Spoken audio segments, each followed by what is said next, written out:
Hello, everyone. Welcome to KTL Connect. This is our first discussion panel, and we'll be talking about our refugee experience and the recent military coup that take place in Burma. My name is Mumu. My name is Tini. My name is Coco. Thank you, everyone. My name is Tini again. I would like to thank everyone for joining us tonight. It from US now. I would like to share my story about how I became a refugee in Thailand. Now, the first we want to talk about a little bit. My story is what did I have to go through the whole of my life when I became a refugee. Now, I was entered in Thailand in 2001. The reason why I crossed the border and became a refugee in Thailand is because I became a homeless in Burma, Myanmar. I was born in Myanmar, but I don't even have identification in Burma. So by the time when I was born, my parents keep moving, keep running in the jungle. But sometimes I question myself, why do we have to go? Why do we have to run all the time? Uh, we did not do anything wrong. We are peace working, like we just do it and farming, like do that for a living. We have nothing wrong with other people, but as a child, we don't understand what's going on with leader over there. So we just have to move forward like a village to village until we have no place to stay. There have to cross the border and live in Thailand as a refugee. So I want to share a little bit about a refugee camp. By the time when I became a refugee, I don't really know a lot of stuff over there because it seems like we live in home arrest. We cannot go outside of the camp. If we go outside of the camp, we be arrested by authority. So we have to live in the camp. We don't have like vision. We don't have broad mind.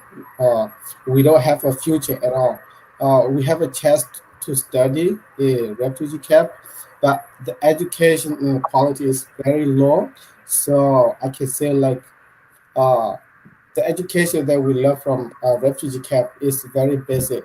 But if we compare that we learn something in other country like US is totally different. So the reason why I became a refugee, uh, I have no home, I have no place in Burma because we have to move, keep moving, run away, escape ourselves. And I also want to share a little bit further about when I came to the United States.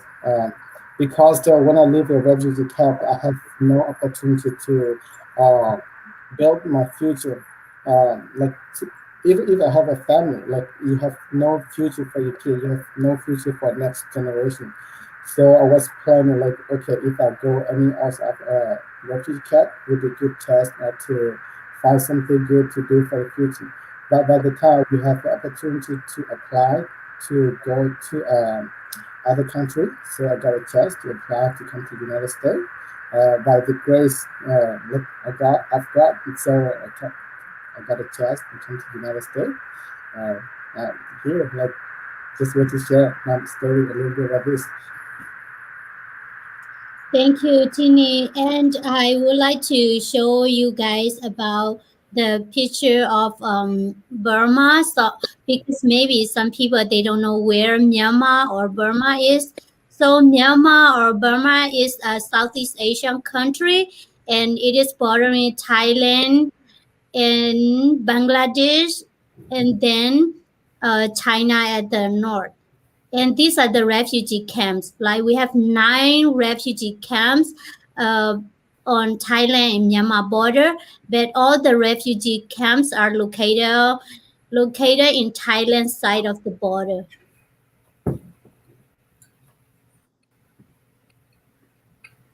Hi, thank you for hosting this and thank you for creating this opportunity for other people to hear about our experience and talked about it in the community. I personally was growing up in a refugee camp my whole life, pretty much when I was 2 months old. until the age of 16. That's when I moved to United States. It was very hard at first. All I know is that we heard from our family of how the military has been seized the power, or they just try to eliminate every village or everything along their way. So, what my parents did is that they are a pretty young couple when they first got married, and they just decided that they will leave everything behind and just move to a new, pretty much a no man land. It would be a country where there's nobody, they don't know anybody. It would just be a temporary things for them. And once everything's cooled down, they plan to go back. Back in the day, that's what they're thinking of. And that's when they moved to refugee camp. It was a small camp first. And we have a lot of support system there, but as you know, refugee is very hard. They even have to divide food or everything's. It's very limited. You don't have all the resources in life. So my parents, we moved there. We moved there when I was 2 months old, and then I just grew up in refugee. We moved a couple times. I think if you look at on a refugee camp map, Melau has been the recent one. So it was a new camp. Sorry, it just started back in 2001 or 2002, and we moved there. So my whole life I been a refugee. I don't know any other way to be somebody else besides being a refugee. And it was hard as a refugee. You learn things different. You are kind of appreciate everything you have, because pretty much like our brother here said that refugee is pretty tight, just because you have to do everything, you have to abide the law, everything has to be under the law, and you can't even go out. To give you a picture, it'll be like a zoom. You know how those animal, they never get to go outside beyond the fence.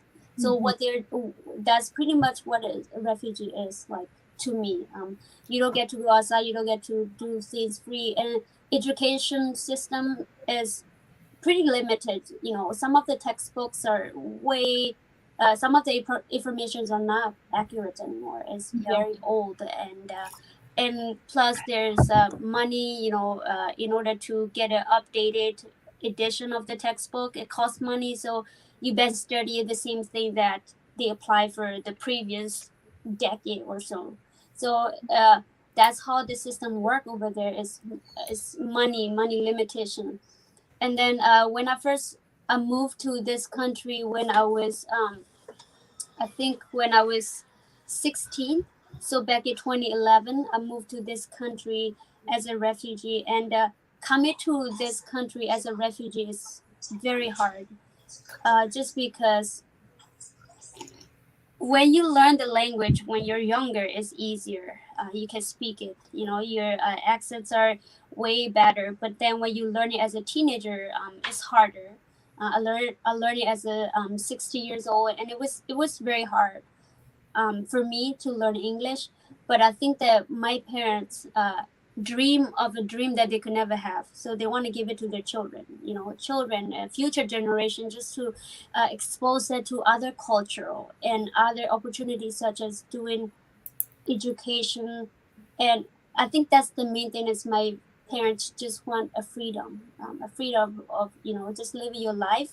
You don't have to be afraid of anything. You are safe in your own home. And then just pretty much for the children, for children's future. Thank you, Google. And I'd like to show you pictures about refugee camp. Like we talk about education system and everything. So this is the preschool in refugee camp. So as you could see, we don't have many resources for children and visual aid or those things. And this is the school. Like the teacher over there using a blackboard, to write down and teach. So when I was in refugee camp, it was very tough. Like for the teacher because they don't have like resources to use for teaching, and also like hard for student because like Coco say, many informations are not even relevant anymore. So we were very outdated in refugee camp, and this also school you can see like it is crowded because we don't have like enough spaces, and facility, enough money for facility. Refugee camps are taken care by the UNHCR, UN High Commission of Refugee Agency. But as you know, UNHCR taking care of refugee worldwide, so they are constrained of resource and money and funding stuff. So living in refugee camp is very tough. Like you got everything's limit. So yes, and to me, I went to refugee camp when I was 16. So it was very different from Coco, my experience, because I was already old enough to understand a lot of things. But then I was growing up in Myanmar until I was 16. So it gave me a lot of like experience growing under the military regime at that time. And life was very poor. Where I live, I don't have to like run in the jungle or stuff like that. But my parents in the villages in my hometown were subjected to harsh labor and have to work for the Burmese military, have to carry water to their post, and have to like what they call porter. They take them for like to be porter. Like they will have to carry their weapon as supplies when the military go to fight with the ethnic armed group. So we were very poor. We experienced economic hardship, and we live under like fear because pretty much we can't go outside of the village. They set landmine around the village.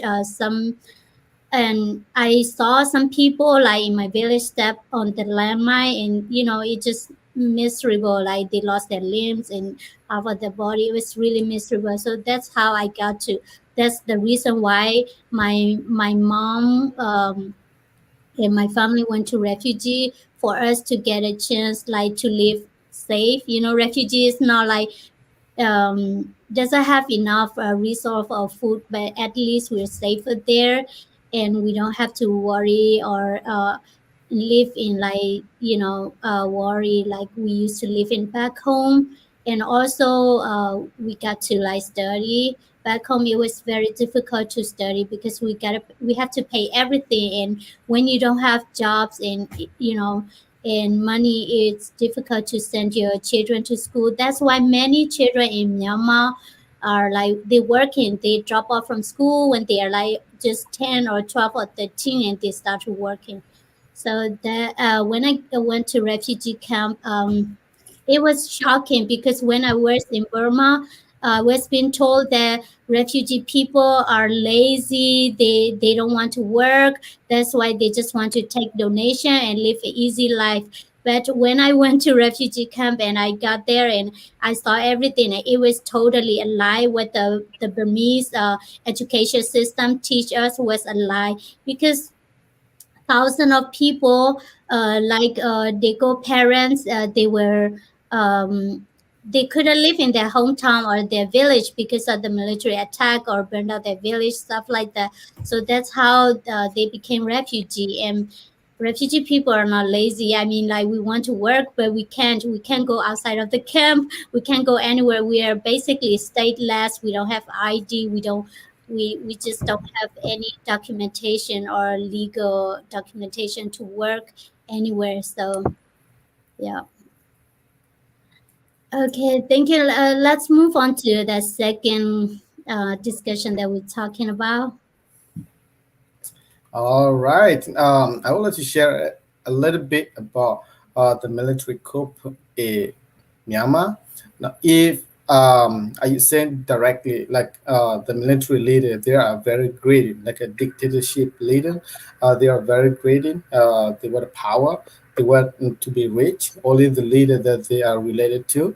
So, if we look at the whole picture of Burma, like most of the military leaders, they are very, very rich. Like all their grandchild, they have opportunity to go to higher education. Like they are very rich, and they if we compare to the body of civilian, they are very poor. They have no job. Like Mumu mentioned earlier, even if the kids they are only like 12, 11, 12, 13, they have to start looking for a job, because if they don't work, they cannot survive for a daily. So it is very hard. So everybody start fighting for their freedom. So everybody got an opportunity to vote for a better leader.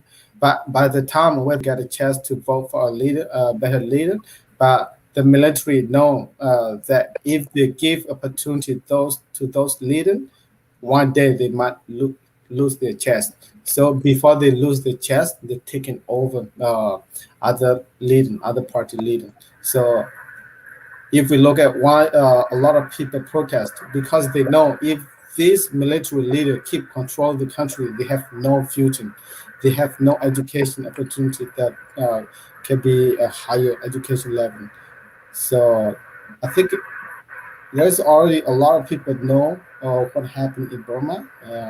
A lot of young people, like younger people, they know what is happening in Burma, like especially for the people who are living in third country, like other country. So they are supporting each other in Burma, because they like me. I have a lot of my relatives in Burma, Thailand, because the military coup, they are fighting, they like kill innocent people, they use the airstrike, kill people, so affect everybody, not only in Burma, around the whole world. Thank you. I think personally, I think it affected almost everybody in the whole Burma, the whole country, whether you are Korean or other ethnicity, all of us are affected some ways. Just because, to me, it's personally affected me mentally, because it brings up all those horrific memories that I have. As a child, your parents flee from a government. You heard a story from your parents and your grandparents that they have a children that got killed, during a strike or a village attack.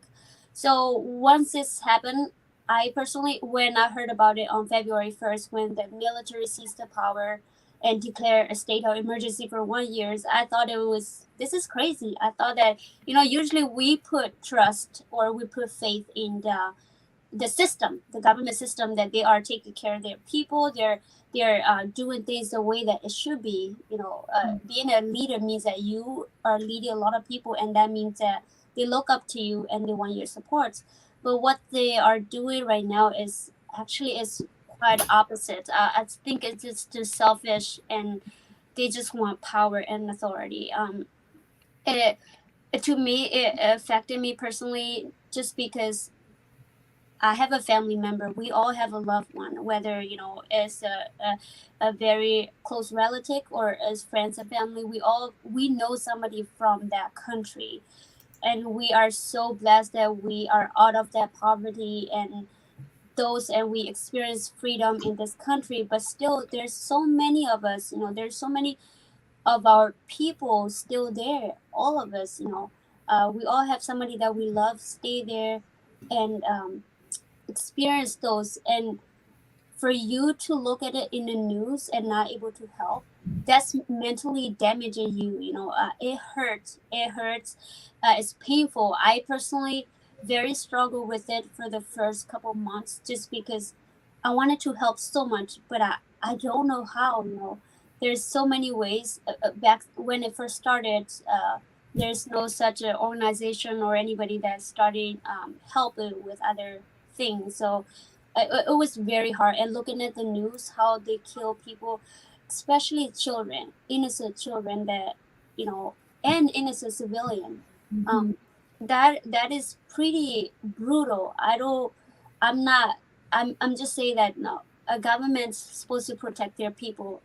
This is a country where the government use their power to kill whoever they want, and just declare that they are, pretty much they are God and they want to control everything. So they can just wipe out everybody if they don't like the way they're doing things. So it's affecting me. And like you said, we all have somebody in the country that we loved and they're suffering the same thing. We bet through it. That's why it's affecting us harder than the rest of the people. Imagine a kid that grew up in a different country and has never experienced being a refugee or never heard or know a horrific story like that. It wouldn't affect you that much because you did not live through it. We all did. I think every refugee that came here all experienced those kind of things. And it changed you. It changed the way you look at things. It changed the way you look at people. It changed the way you put faith in your government system. As we were in school, in refugee, you were taught never to question what they're doing. It pretty much do what they say. But when a lot of youth in this country are exposed to what we call creativity, where they want you to express, like here in United States, just a side note, in United States, you don't get to memorize the question and the answer. The teacher will never ask you to do that. What they ask you to do is that they ask, how did you understand? How did that affect you? So they kind of just want you to be creative and want you to use your own mind. So it's not like somebody else asks you to memorize it. So that's why you see a lot of youth in any country are very unopen with this, and they have a lot of opinion about it. They have a lot of saying in it, which make me, I'm really proud of that for children, or not children, for youth to be involved in this kind of things. Is really important because they're the future. And I think, that's why it's affecting us in a sense. To me, it's also affecting my spiritual well-being too.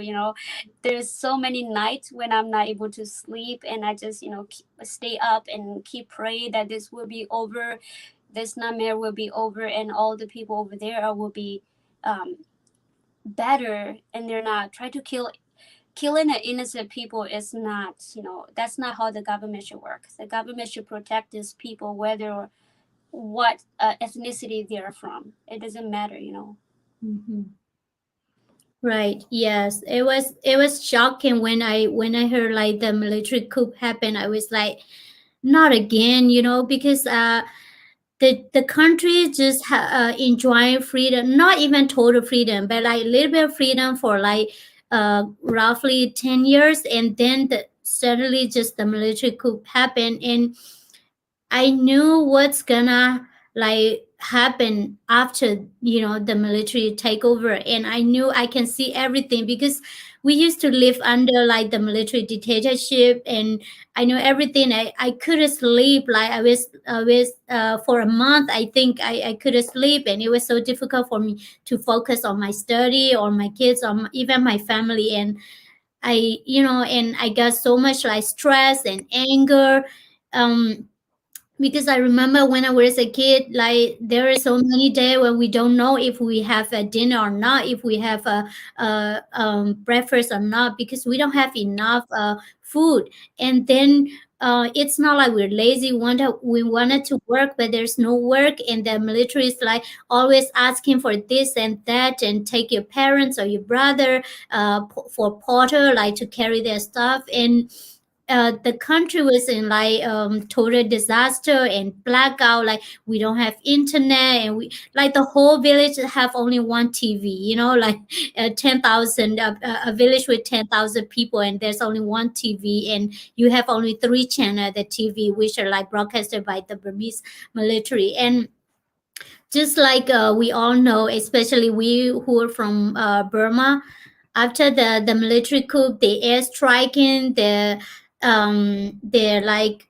the ethnic territory, and here like people are hiding in cave or wherever they dig it from they are bombing, they are striking.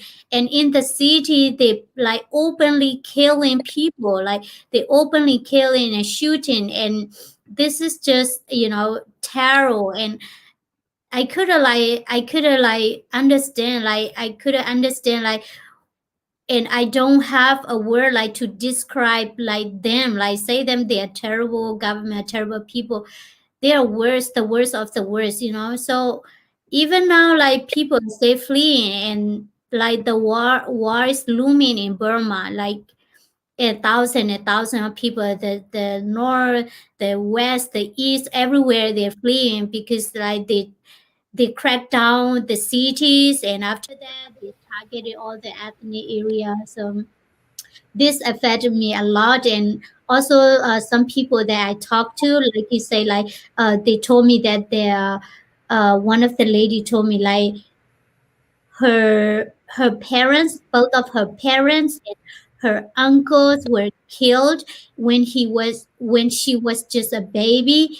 And they were one of her uncle was buried alive by the Burmese military at that time. Like they asked him like to dig a hole and they bury him alive. So she was like crying while she was talking to me, because like, you know, she relive it again, you know, whatever everything happened, the news that you see, like it's just like a lot of people relive it, like the trauma, the terror again. And you might want to say, turn off your computer, turn off your internet, don't look at the news. You can't help yourself because you still have family there and friends, and you want to know what's gonna happen tomorrow. Like one night when they cracked down the protest in Karenni State, I have families and friends there. All night I couldn't sleep. I just look at my Facebook and see if I'm gonna see a bad news or a bad. I don't want to, but I am waiting. Like I don't want to see anything happen. So for all night I was just, you know, up looking at my phone, making sure that everybody's safe, you know. So this coup affected a lot of people, um slightly different way, but yes, we all affected like physically and mentally. Okay, let's move on to the next one. So All right. Yeah. Number three, like, okay, if we read the question, some people might think, okay, the military coup is not affecting you, but I was just saying, especially the neighbor country, the neighborhood country, uh, you have to pay attention. Why? You might think now it's not affected you, but later it will affect you. The reason why I say, if you live a bad neighborhood, you're not happy with that. It's just like the same. If you live in the country that your neighborhood are really bad, so it's not gonna be good for you the future too. The reason why I say the country that have a leader that full of greedy, there is the civilian will get poor and poor. Uh, when more people get poor and poorer, then the country will have more crime. Um, there is two types of crime, like lazy people, crazy people can be a criminal, but another type of criminal people, they have no choice. They have to do something for their life to survive. So if you have a neighborhood country that's full of crime, full of criminal, like if you have a lot of criminal at the border, so one day your country will get into trouble as well. So especially the countries that are really close to Burma, they have to help the people in Burma to uh, have a better country to survive. So, by the way, if we have a lot of crime in Burma, then especially the country that close to Burma, they will get into trouble as well, because there will be a lot of crime around the border. So some people they have no choice uh, to be a criminal. So we need to understand the situation. You might think right now it's not affecting you, but later on it's gonna affect you. Just I want everybody to pay attention, um, to support and help the country in better way. thank you. I personally think that this is who has not been directly affected by this should also pay attention to this, because as you all know that this civil war is going on between ethnic group with the Burmese military is over 7 decades now.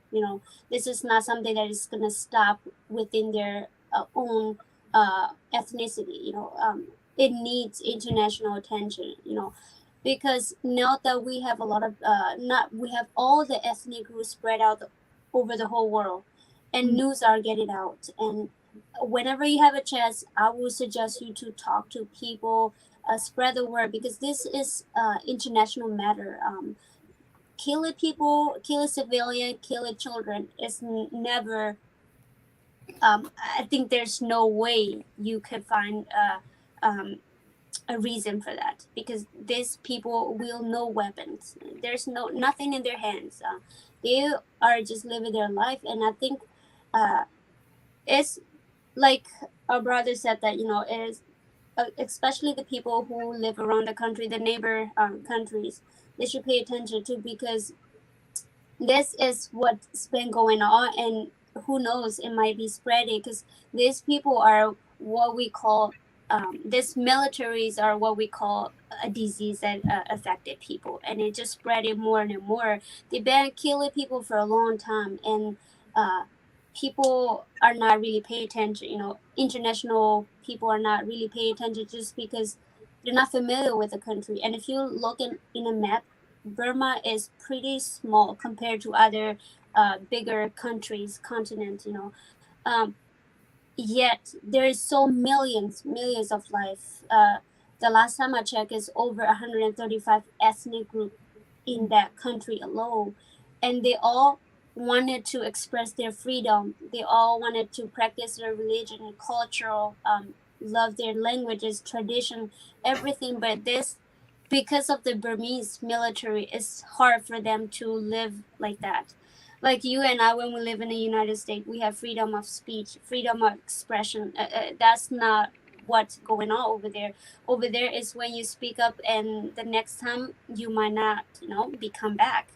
You just disappear. So, and a lot of people from all over the world, they don't really understand that it's very, very hard and dangerous for us just to speak up, because you might be a target. That is pretty much what it is.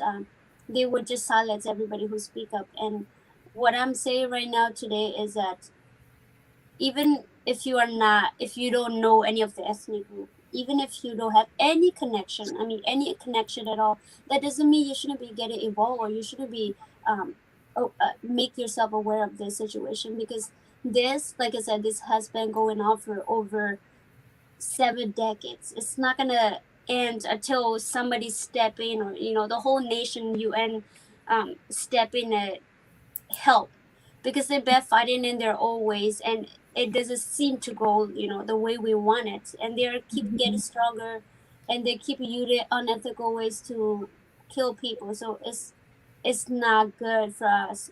We really need attention, and we really need people to start spreading the news about this, and make other people aware that that country, the military is pretty much a dictator. They're not a government. A government shouldn't be doing that to their own civilian, let alone to children. So I just want everybody to aware that it, in some ways, I think deep down in your conscious, I don't think killing innocent people is you cannot live with that. Right. Yes. We often use the word globalization. So if we live in a globalization, a civil society, then when one country or one group of people are experiencing genocide, ethnic cleansing, or breach of human rights, any other country should pay attention, because this is what we call a civil society and globalization. And the most frustrating thing for me is like this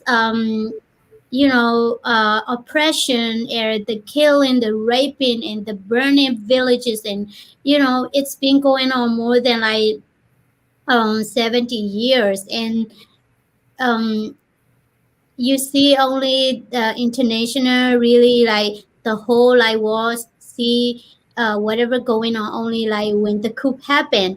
And we like the ethnic, not only like the Korean ethnic, but like other ethnic people, when they stand out against the dictatorship, they were not even like recognized, and they were labeled as like rival, or like someone that against the government. But actually they were protecting their people. Until this day they still protecting their people. But because of like that they don't have the weapons or the manpower. The same with the dictatorship. This been going on too long, and too many life has been perished, and too many people became refugee. And I wanted to say, like, you might think this is not like this is not something that you should pay attention, but yes you do, because these days, like, immigrants, refugee immigrants, or just immigrant for Burma, Myanmar, spreading across the globe. Like Australia, they have like huge Myanmar community. In United States, and Minnesota, Texas, many states, North Carolina, or wherever you live. There's might be like immigrant from your neighbor or your community that experience a hardship. So I would like to urge like anyone like to pay attention and to speak to like your neighbor who are from Myanmar, because they have families that affecting them. And right now what we try to do, like, we try as much as we could collecting donation for humanitarian assistance.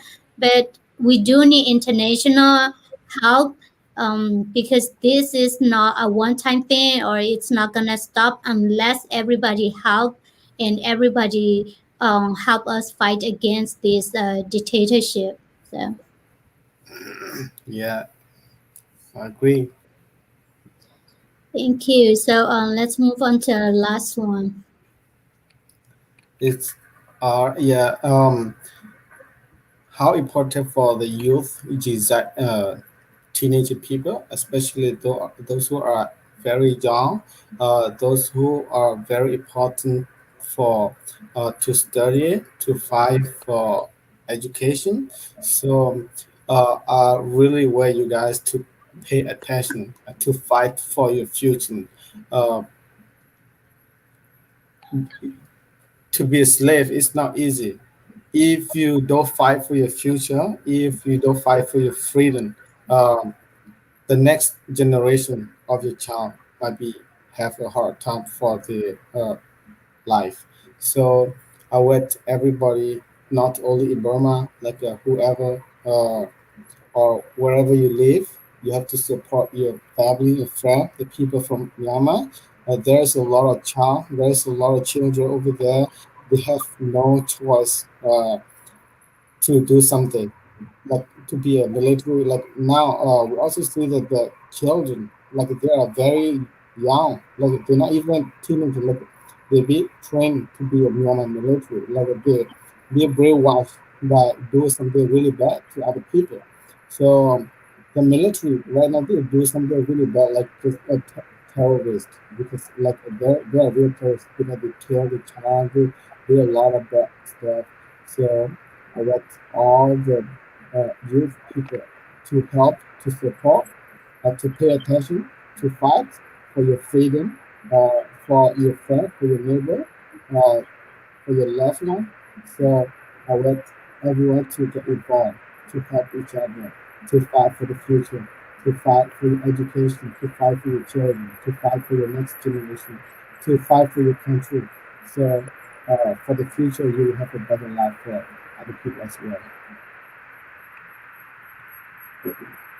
Um, I think it's very important for the youth and the future generation to get involved in this matter. It's not because they say there's an old say that if you don't know your history, it's very easy for people to persuade you. So you just lean on every other, every ways that they will drag you. So the first thing is to know your own history, like knowing your history, knowing what your people go through, whether what different tribe or ethnicity you're from. We all suffer under this brutal military um, under their rules, and doesn't matter if it is for you or not. We all have to fight for somebody else.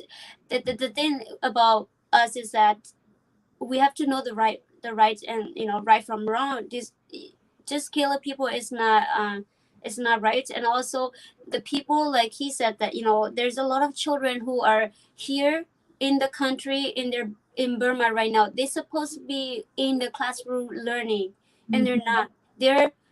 They are running away from the military, the supposedly the one that's protect them, and there's even a story of a child that tried to retrieve his peer, his friend's body on the road. Imagine that. A lot of children, they were supposed to be in a classroom. They're supposed to learn. They're supposed to learn, and they're supposed to live their life to the fullest as a child, to experience the freedom and the future. And right now, there's no future for them. They just basically don't know what's going to happen to them, and live on the edge. And I think it's for that not to keep going on. All the youth, and not only just the youth, everybody else, all the ethnic group, all the people should start it, at least be a voice for them. Like, speak up whenever you get a chance. Like, if you work in a meat processor, you talk to your friends about it, explain this is what's going on. If you are in a church area, if you are in other facility, talk to them where you have a chance. Because often what they think is that we are the rebellions, like you said, they think that we are the protester. We just overthrow the government, but that's not what it is. We just want them to stop what they're doing. So whenever you get a chance, I will highly recommend you just to talk to people, and you'll be amazed how some people are very interesting. Because it does make an international news when it's first come, when the government sees the power in the first couple months. But then later on, people just think, oh, this is just a regular thing, so nobody pay attention anymore. So I would say that in order to be the voice for them, just speak up and talk to people. I personally, in my workplace, every client that we go visit, they when they were asked, how are you, they would say, I don't know how I'm doing, because I'm just worried about the people over there. And then you started explaining what's going on. You kind of spread the word, and people are more caution about it. They are. I know that not the people over there are resilient. They are resilient. Even though they've been through a lot, they are so strong. And I am so amazed at how they can cope with all the trauma and everything else. And not only the youth, adults, everybody, I just plead you to get involved with some kind of group or some kind of organization that you will be spreading the word about this. And hopefully this will end soon, because this isn't the way a country should be living, or civilians should be living in fears. That's not a country. That's pretty much a camp, a terror camp. Right. Yes. The I have seen like many youth like actively get involved, and they try to do fundraiser by making food and stuff and selling them, or making t-shirt, or collecting donation and spreading the words. But still we need more youth, and not more like all the younger generation, not to forget that what's happening right now, it's not the things that happening to certain people only. It's happened to your parents, your grandparents, and this been going on for a long time. And the only reason that international community get international community attention, it was because of the coup. But actually, we've been when I say we, the Karen people, or the Kareni, or Kachin, or Chin, Morocco, all the ethnic people, and a lot of like Burmese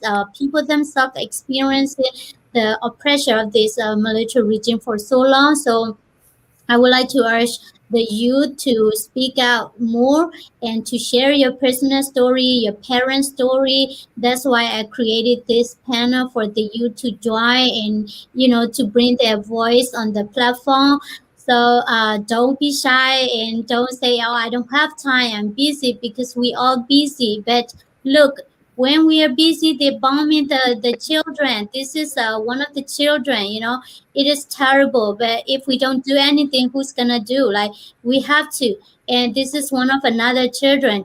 He was eating and he looked it up and he saw the helicopter there up there to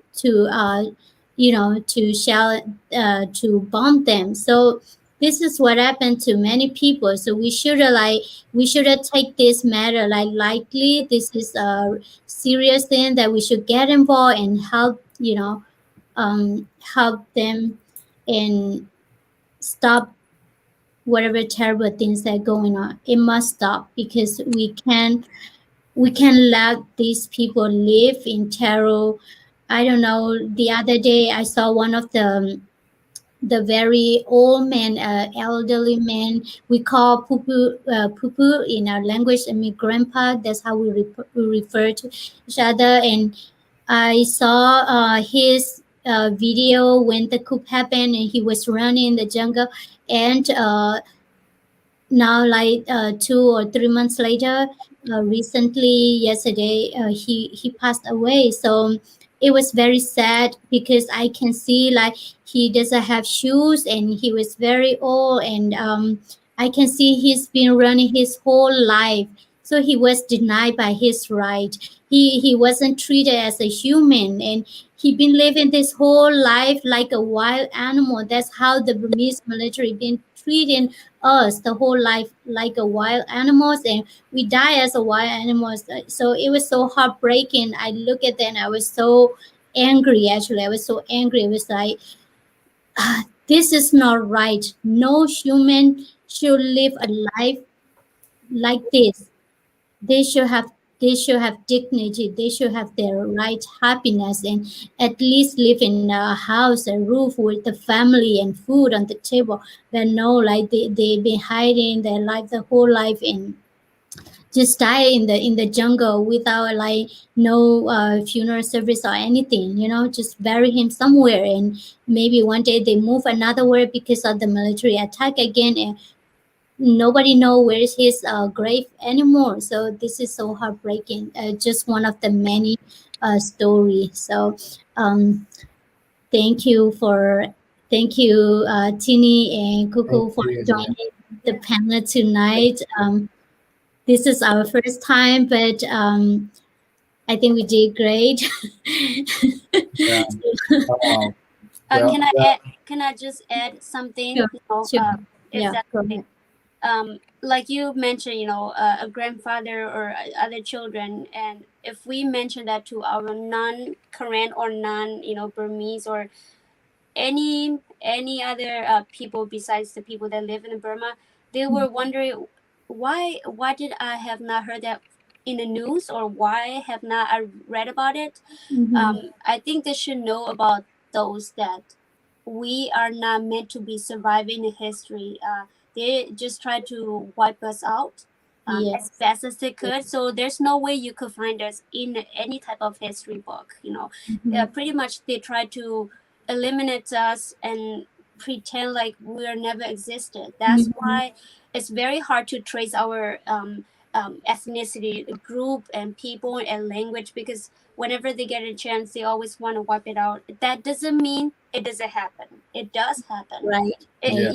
You talk to all the parents, all the horrible story. I know a person. I'm not gonna name it just for privacy reason, and they beat up his 6 of his children. They beat it up. Yep, they just beat you up with a wood stick to death, and that's not humans. That's animal. Only animal can do that and go to bed at night, sleep peacefully.